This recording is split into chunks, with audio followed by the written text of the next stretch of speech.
Assalamualaikum warahmatullahi wabarakatuh, dan saya Sartika Muhtar menemani Anda dalam program Bicara Makassar Bicara.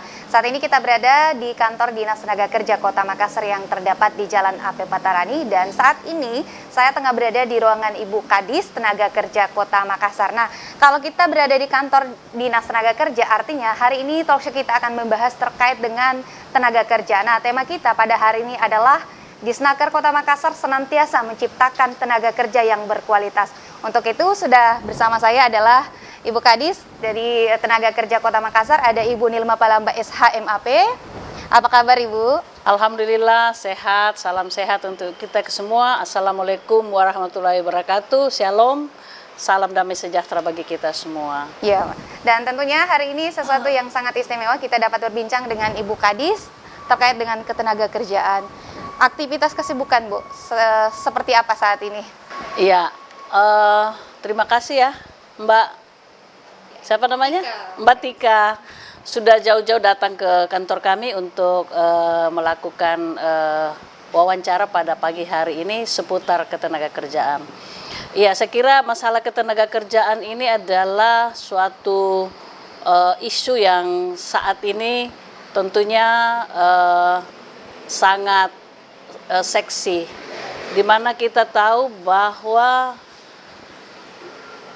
beberapa tahun depan kita akan mendapatkan bonus demografi menuju Indonesia Emas 2045, sehingga mulai tahun ini kita, atau dalam hal ini pemerintah pusat maupun kabupaten kota, harus mampu untuk bagaimana mengelola sumber daya manusia untuk agar bonus demografi ini betul-betul optimal, tentunya dengan mempersiapkan anak-anak kita untuk bisa bekerja secara profesional, mengisi ruang-ruang kerja yang disiapkan oleh sektor swasta, ataupun menjadi tenaga kerja produktif secara mandiri. Nah, itu adalah isu-isu ketenaga kerjaan yang saat ini tentunya semua pemerintah bagaimana fokus untuk menangani bonus demografi yang akan datang. Jadi luar biasa Bu ya, sudah mempersiapkan untuk di tahun 2045 mendatang. Jadi makanya tema kita sangat sesuai tadi Bu ya, menciptakan tenaga kerja berkualitas yang profesional. Kalau secara umum bagaimana kondisi tenaga kerja kita Bu? Kondisi ketenaga kerjaan Kota Makassar, jadi kita itu harus melihat dulu data penduduk. Data penduduk Kota Makassar tahun 2022 sebesar 1.432.189 jiwa. Nah, adapun jumlah penduduk berumur 15 tahun ke atas menurut jenis kegiatan itu sejumlah 1.230.996, dan tentunya angkatan kerjanya sebesar 643.368, dan bukan angkatan kerja sebesar 501.361. Nah, ini adalah angkatan kerja inilah yang tentunya harus kita treatment ya, harus kita treatment dengan baik agar mereka menjadi tenaga kerja yang profesional, produktif, yang tentunya tersebar di berbagai sektor, baik yang bekerja di sektor formal maupun yang bekerja di sektor informal. Itulah kondisi ketenaga kerjaan. Mana lagi kita Kota Makassar adalah kota urban. Ya, betul sekali. Ya. Pusat kunjungan dari berbagai kabupaten kota yang ada di sekitar kita, dan tentunya akan menambah beban. Iya, betul sekali. Beban kota dalam kerangka untuk mempersiapkan mereka, tentunya dengan membuka peluang-peluang kerja dan bagaimana penyerapan tenaga kerja. Tapi data kami tentunya harus mengacu kepada data penduduk Kota Makassar. Data penduduk Kota Makassar Bu ya. Itu tadi ya, ada tantangan terkait urban, tapi kita akan membahas itu selanjutnya terkait urbanisasi, bagaimana dampaknya untuk sistem kerja yang ada di Kota Makassar termasuk lapangan kerja. Nah, angkatan kerja saat ini seperti apa Bu di Kota Makassar? Iya, inilah angkatan kerja yang saya sebutkan tadi, yang jumlahnya 643.368. Nah, angkatan kerja inilah yang betul-betul harus yang terserap ya, yang sudah terserap di dunia kerja, baik yang di sektor formal, karena kita melihat angkatan kerja itu dari umur. Oh, Ya, ada dari usia, klasifikasi- ya oh, dari usia, ya jumlah klasifikasinya, penduduk Bu, ya? berumur 15 tahun ke 15 atas tahun itu ke atas. masuk kategori angkatan kerja. Nah, inilah yang saya sebutkan tadi yang harus kita kelola, dan tentunya harus kita pastikan bahwa mereka bekerja secara produktif, baik itu di sektor formal maupun non formal. Nah, program-program Disnaker dalam hal ini untuk mengantisipasi ataupun untuk memastikan angkatan kerja ini bisa secara mandiri maupun bisa bekerja di sektor formal, itu harus disiapkan tentunya skill. Apa saja, Bu, untuk mendorong agar mereka itu Punya skill. punya skill? Ya. Sesuai dengan program pemerintah, dalam hal ini Bapak Wali Kota dan Ibu Wakil Wali Kota dalam RPJMD Kota Makassar 2021-2026, itu sudah terjabar di dalam visi misi program strategis. Nah, untuk Disnaker sendiri, program strategis yang diemban oleh Disnaker adalah 10.000 skill training gratis. 10.000 Iya, skill training gratis. selama 5 tahun. Nah, Disnaker di sini selaku leading sector, yang mana 8 OPD pengampu dari 10.000 skill training gratis ini. Kerjasama, Bu, ya, lintas Ya, sektor ya? yang punya leading. Tapi leading di sini adalah Disnaker dan Disnaker. ditunjang oleh 8 OPD. Berikut misi yang kedua adalah menciptakan 100.000 peluang usaha dan bisnis baru. Nah, inilah semua yang menjadi yang program strategis ini yang bagaimana kami semua OPD menjabarkan program ini agar dinikmati, dirasakan, dan diaplikasikan oleh warga Kota Makassar. Nah, kita tahu bersama 80% warga kita berada di lorong wisata. Oke?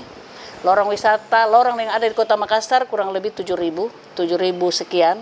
Nah, inilah adalah sasaran-sasaran dari SKPD atau OPD yang mengampu program prioritas atau program strategis 10.000 skill training gratis dan 100.000 peluang usaha dan bisnis baru. Dan inilah yang tengah berjalan, Bu, Iya, saat ini. ini yang tengah berjalan. Khusus Disnaker sendiri tentunya dari setiap tahun sudah punya rencana kerja. Berapa sasaran yang harus dijangkau ataupun direalisasikan oleh Disnaker. Tahun ini ada berapa, Bu? Tahun ini kurang lebih dari 10.000 itu Disnaker punya porsi kurang lebih 2.000. Nah, 2.000 skill training ini tersebar di beberapa bidang. Ya. Ada di bidang pelatihan kerja, ada di bidang penempatan, kemudian ada di beberapa bidang lain yang tentunya sasarannya adalah masyarakat. Nah, tentunya kita tidak bisa hanya mengandalkan APBD. Betul. Kita diajak untuk berkolaborasi dengan seluruh stakeholder, baik itu kolaborasi dengan perusahaan, bisa saja kita mendapatkan bantuan atau CSR, kemudian mungkin kolaborasi kita dengan lintas sektor, dalam hal ini Kementerian Tenaga Kerja yang berada di sini yaitu Balai Besar Latihan Tenaga Kerja. Kemudian dari sektor-sektor lain mungkin ada juga NGO yang ingin berpartisipasi untuk memberi skill training kepada masyarakat. Untuk intinya bahwa ketika kita akan mencapai rencana kerja kita dalam setahun tidak hanya mengandalkan APBD. Kita harus pandai-pandai untuk menjalin kolaborasi dengan berbagai sektor. stakeholder yang bisa membantu pemerintah, karena masyarakat ini bukan hanya tanggung jawab pemerintah, tapi juga adalah tanggung jawab kita semua, baik pelaku usaha maupun warga-warga lain yang punya kemampuan untuk itu, untuk memberikan perhatian ataupun memberi kesiapan warga kota untuk bisa bekerja. Ini sangat luar biasa tentunya ya. Tadi dikatakan bahwa saat ini ada 2.000 dari 10.000 total program, kemudian ini sesuatu yang luar biasa yang dimiliki oleh Disnaker Kota Makassar, kreatif dan tentunya sangat inovatif. Jadi tidak melulu mengandalkan APBD tetapi bekerja sama dengan lintas sektor tentunya untuk menciptakan tenaga kerja yang berkualitas dan menjemput tahun emas di 2045 mendatang. Kita akan kembali sesaat lagi setelah jeda pariwara berikut ini. Tetaplah bersama kami.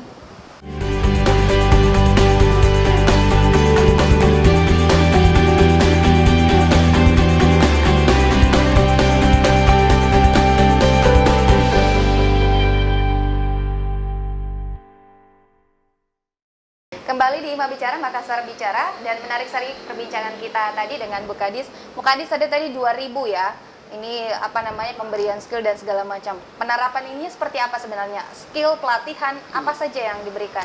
Iya, jadi target kinerja dari Disnaker ini untuk merealisasikan 10.000 skill training gratis yang saya sudah sampaikan tadi, ini tersebar di beberapa bidang di Disnaker.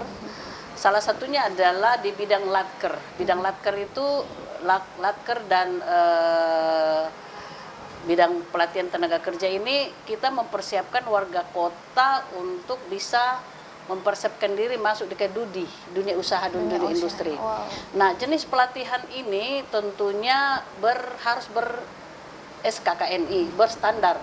Punya standar minimal 80 jam per hari. Jadi kadang-kadang kami melaksanakan pelatihan itu di lembaga pelatihan kerja swasta. Kami kerjasama dengan LPKS dengan minimal 2 minggu. Minimal 2 minggu. Karena kita akan mendapatkan warga yang siap masuk ke dunia usaha dan dunia industri dengan sertifikasi. Nah, ini biasa sasarannya adalah warga yang fresh graduate. Oh iya, lulusan tamatan SMA yang masih tentunya kita punya kriteria loh. Ada kriteria khusus, Bu, ada ya? kriteria dan setiap jenis pelatihan punya kriteria. Tidak sama semuanya. Itu apakah diseleksi atau seperti apa, Bu? Iya, kita lakukan seleksi. Luar biasa, Bu, ya. Jadi ada filterisasi ya, dilakukan. ada filter yang kita lakukan karena kita berharap setelah itu pelatihan kita akan evaluasi, Mbak.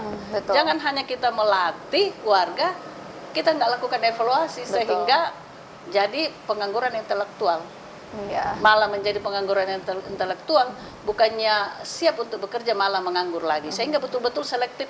Ibaratnya suatu proses, kalau input tidak bagus, kita tidak akan mendapatkan output yang bagus. Betul. Sehingga benar-benar setiap jenis pelatihan itu kita seleksi secara ketat. Walaupun dengan cara-cara yang sederhana. Ya, cara-cara yang sederhana tentunya standar umur, kemudian passion atau semangat daripada calon-calon yang akan kita latih. Berikut ada tentunya yang sangat berpengaruh dalam proses pelatihan adalah kualitas dari lembaga pelatihan kerja, LPKS. Nah, untuk kita ketahui bahwa Makassar nggak punya training center, kami nggak punya balai latihan kerja. Sehingga kami menjadi pembina daripada lembaga pelatihan kerja swasta yang ada di Kota Makassar. Saat ini kami lagi membina kurang lebih 105 lembaga pelatihan kerja swasta. Ya, nah ini sementara saat ini mereka dalam tahap verifikasi dan validasi untuk memastikan mereka memenuhi standar, 8 standar lembaga pelatihan. Nah, bahkan metode, saya jelaskan bahwa inovasi kami adalah metode pemilihan lembaga pelatihan yang akan kami ajak untuk bekerja sama adalah melalui e-katalog. Mereka harus masuk ke platform digital. Jadi memang ini Bu menangkap peluang yang ada. Iya. Jadi dengan harapan bahwa betul-betul kita ini bekerja sama dengan lembaga pelatihan yang profesional.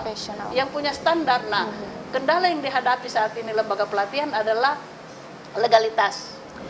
Nah, dengan adanya kebijakan kami untuk masuk ke platform digital dalam e-katalog untuk bekerja sama dengan mereka dipaksa untuk menjadi lembaga pelatihan yang profesional, yang benar-benar memenuhi standar.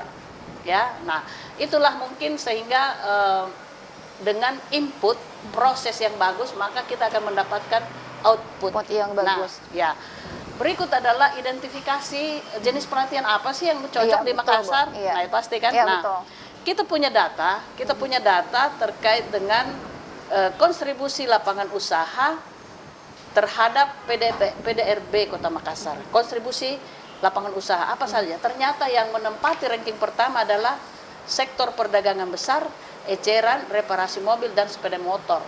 Nah, setelah kita mendapatkan data ini maka kita sudah bisa membayangkan peluang kerja atau kesempatan kerja apa yang ada di Kota Makassar. Nah, berikut adalah jenis pelatihan apa yang diperlukan. Sesuai dengan jadi ada link and match.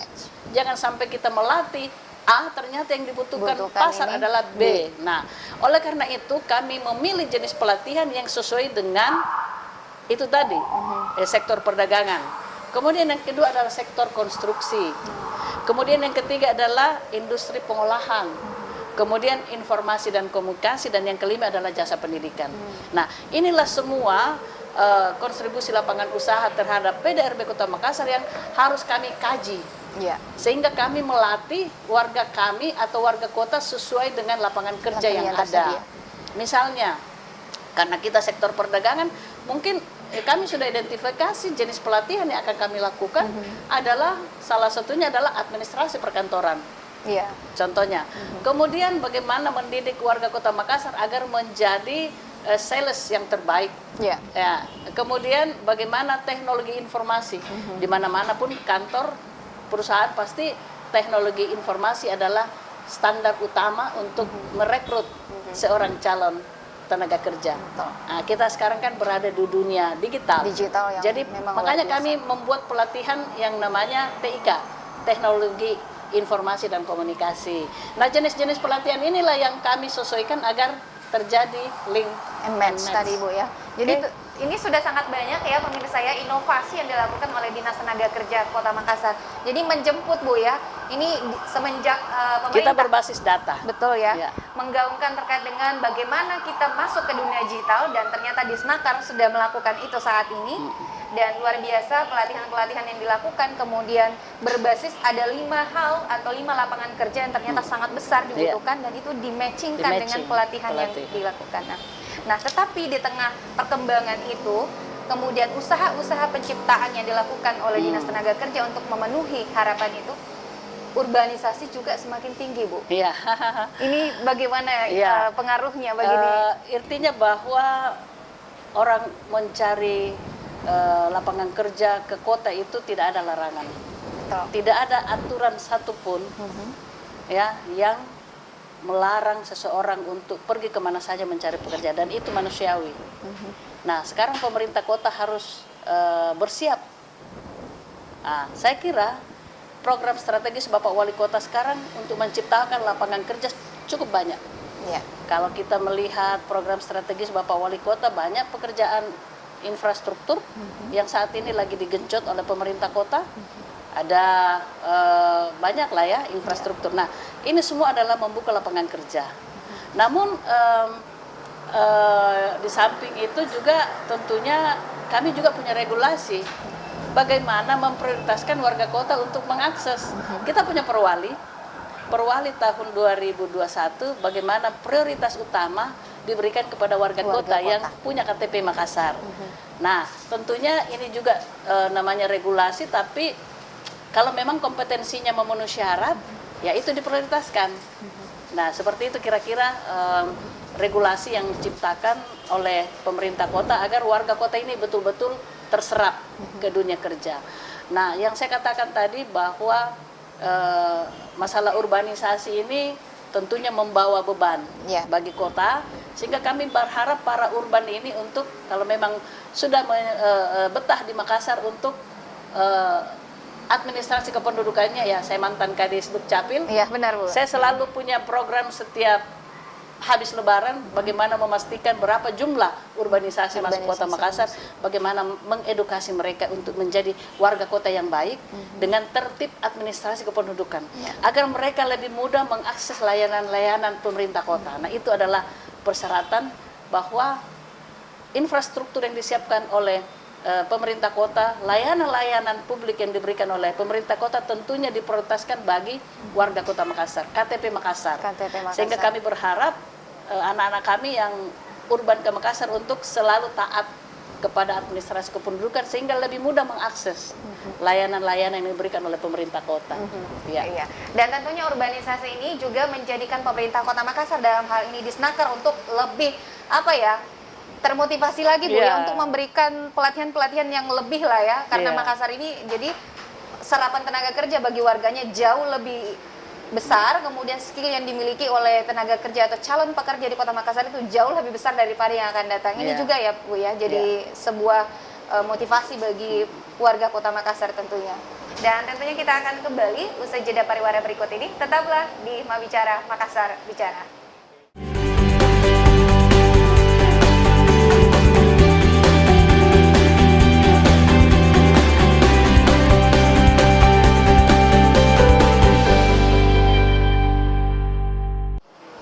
Kembali di Mabicara, kita berada di segmen ketiga atau segmen akhir dalam talk show hari ini bersama dengan Ibu Kadis Tenaga Kerja Kota Makassar, Ibu Nilma Palamba SHMAP.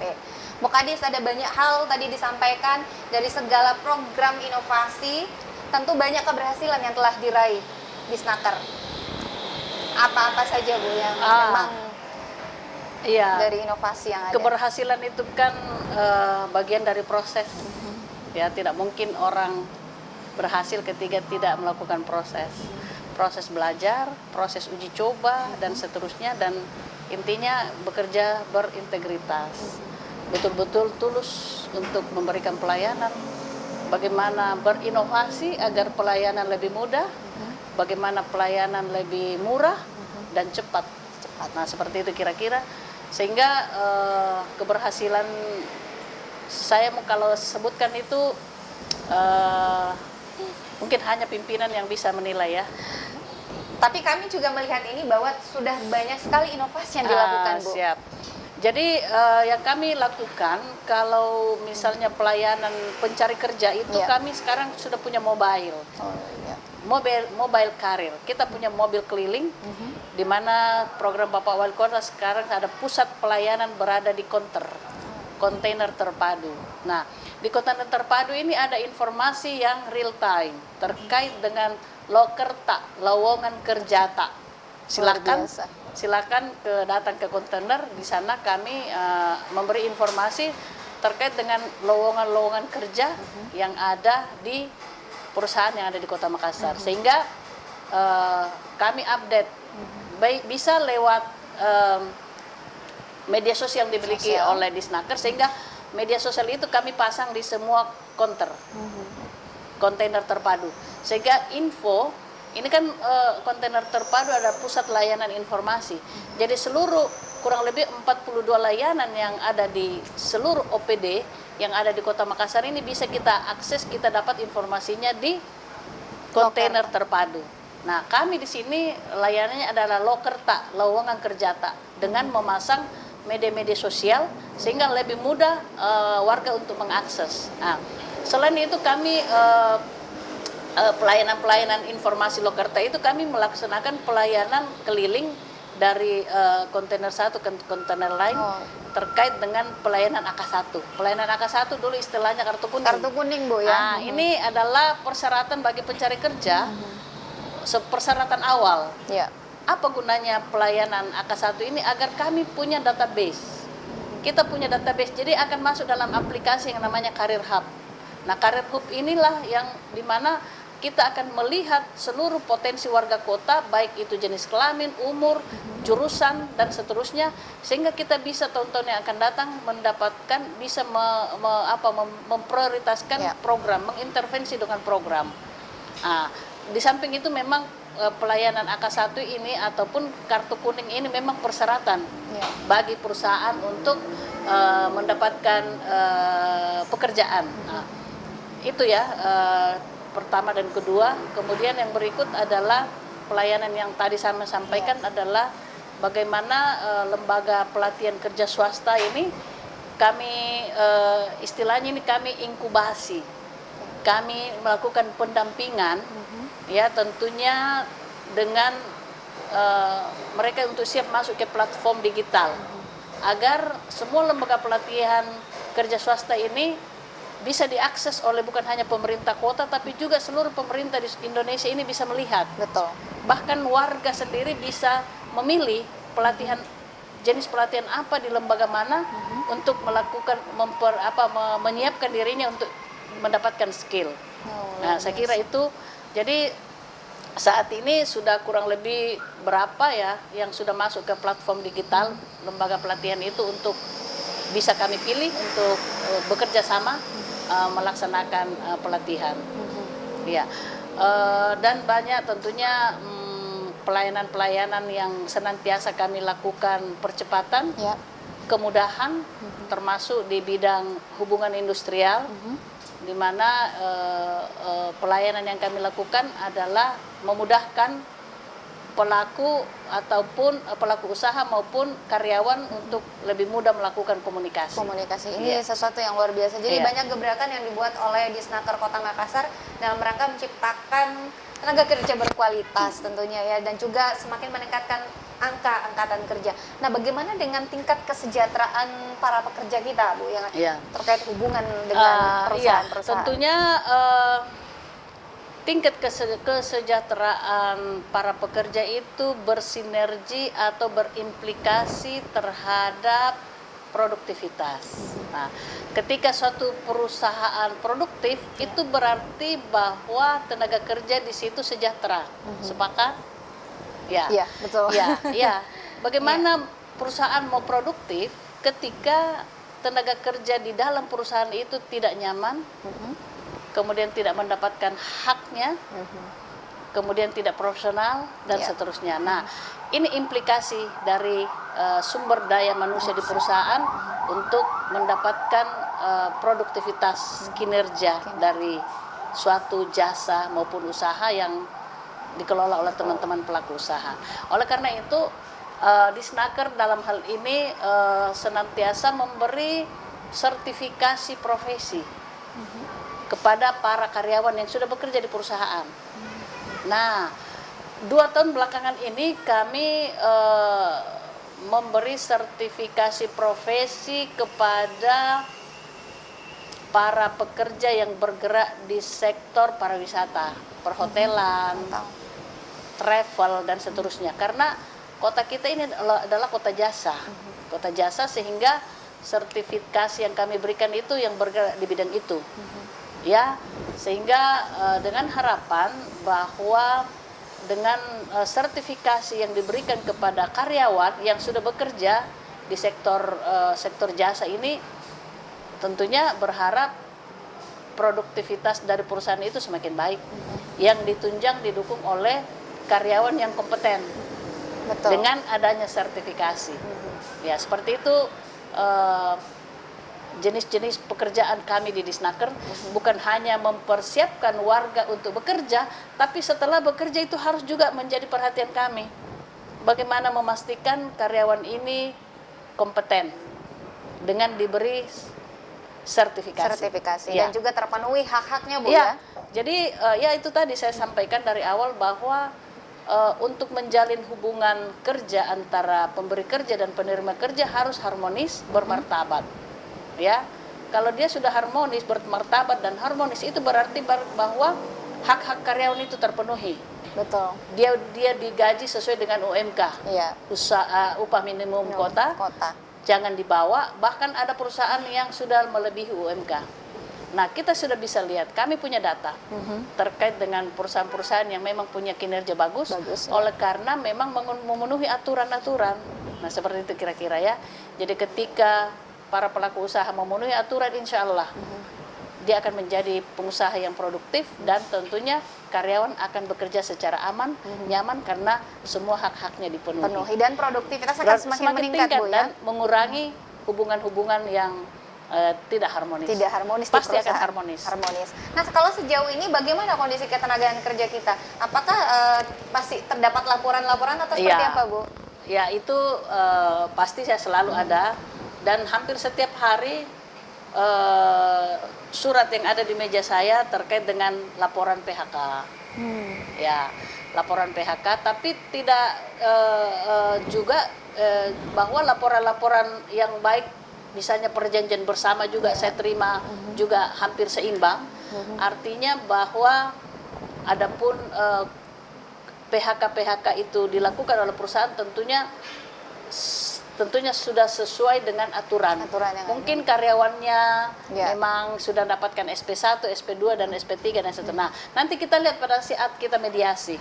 Nah, pada saat kita mediasi, kita selalu menginginkan bahwa karyawan itu dipekerjakan kembali. Ya, selalu anjuran kami seperti itu. Tidak menganjurkan untuk sampai ke pengadilan hubungan industrial. Kami selalu mengupayakan kalau bisa pekerjanya itu ditarik kembali, diberikan haknya, diberikan hak sesuai dengan aturan dan seterusnya. Kita dalam proses mediasi selalu mengedepankan musyawarah dan mufakat, mempekerjakan kembali pekerja dan memberikan hak sesuai dengan aturan yang berlaku. Kalau dari segi intensitas pelaporan yang masuk itu semakin terkait persoalan-persoalan hubungan antara karyawan dan perusahaan itu sudah mulai menurun, Bu ya? Atau seperti apa? Tahun ini, tahun awal semester pertama ini tidak seperti tahun-tahun sebelumnya. Karena mungkin ya masalah PHK ini kan bisa saja dia resign karena dia ingin bekerja di tempat lain.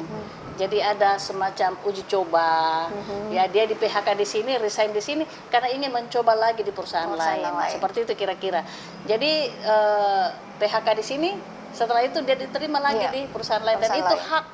Betul. Itu hak dari setiap karyawan untuk selalu experience di tempat lain. Mungkin sudah tidak nyaman.